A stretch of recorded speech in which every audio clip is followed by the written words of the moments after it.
O guys, nagubuo tayo sa clutch side ng TMX 155. Sa mga gusto matuto sa clutch side, ito yung tutorial natin mga lods. Bagong lahat, kung bago ka pa lang sa aking YouTube channel, please like and subscribe naman at share. At sa Facebook natin, ganyan din yung ating page, Palapan John Ray.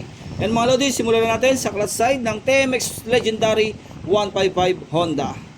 Alright, ito mga lods, so change pedal. May washer, lagay natin.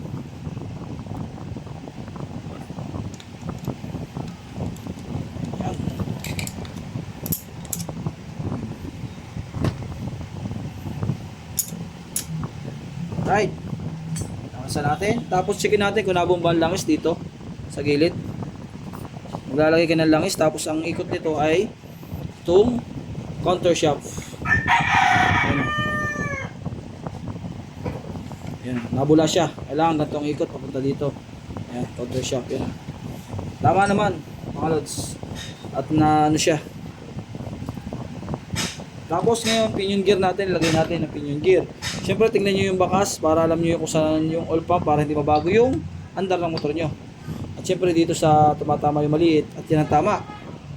Tapos, clutch housing mga lods. Ayan o, ang tibay ng clutch housing ni sir. Talagang walang kalug-kalug.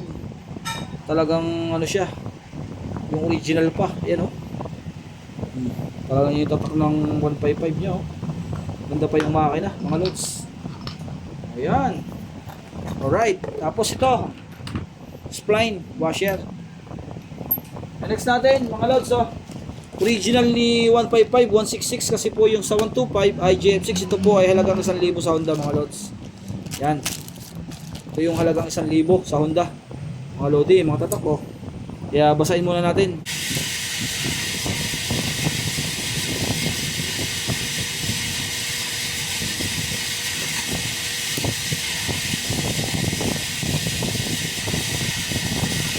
Sa natin.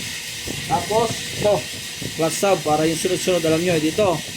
Tapos ito mga lods, yung matalas, salatan nyo yung matalas dito. Tapos lining uli. Siyempre yung matalas uli. Ito yung hindi matalas, oh, kailangan matalas. Tapos lining yung matalas, lining, matalas uli, tapos saka lining. Yan. Tapos lagyan nyo yung clutch wheel. Alright, oh, pantay na pantay. Ang ganda, oh, kaya walang dragging to. Tapos ito mga lods, lalagay na natin pag ganyan-ganyan lang ikot. Papasok yan mga lods, huwag kayo mainip. Ayun, pasok na. Washer. Siyempre ang nut nito ay yung may design. Ito.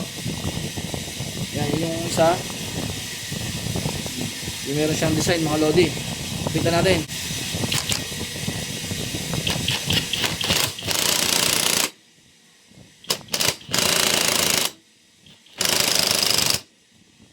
Alright.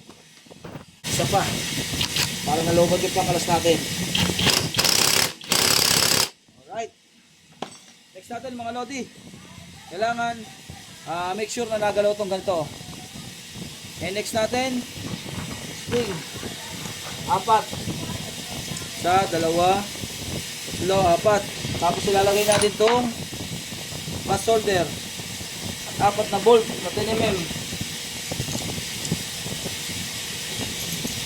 Yan.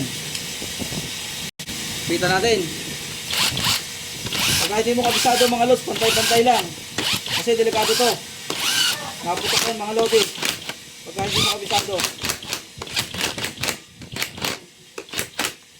Pag hindi mo kabisado, huwag ka na gumamit ng power tools lodi. Baka makasira lang tayo ano. Tapos lagyan natin itong cross bearing.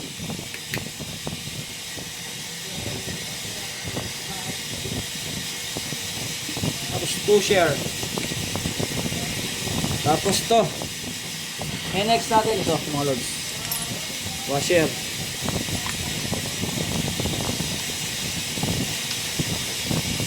Kapitan din natin ito. Nagre-reklamo sa atin, sobra daw tayo maghapit dito mga lods. Ay walang problema yan kasi kailangan talagang hapitan to mga lodi kasi naloob Huwag talaga yan. Pinata natin ang gasket mga lodi. Kasi huwag yung baliwalain yung gasket na to kasi po para hindi tagas yung oil pump natin papunta sa connecting rod. Ayan, tinanggal na natin.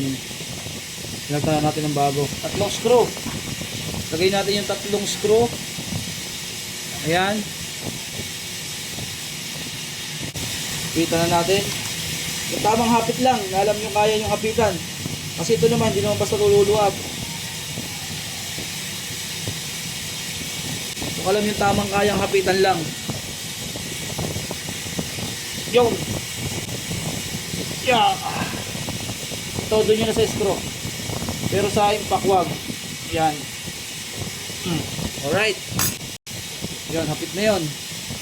Tapos sunod natin guys, side gasket. Ayan o. 0-0. Gandang gasket o. Quality. Alright. Ayan mga lodi. Hanggang dito lang tayo. At yan naman ay kaya nyo na ikabit pagka ganyan. Alright. Ayan mga boss, bagong rebore din nga pala oh. 50. Ayan oh, pinarebore na natin yan oh. Bagong rebore yan mga lods oh. Ayan oh, size 50. Alright.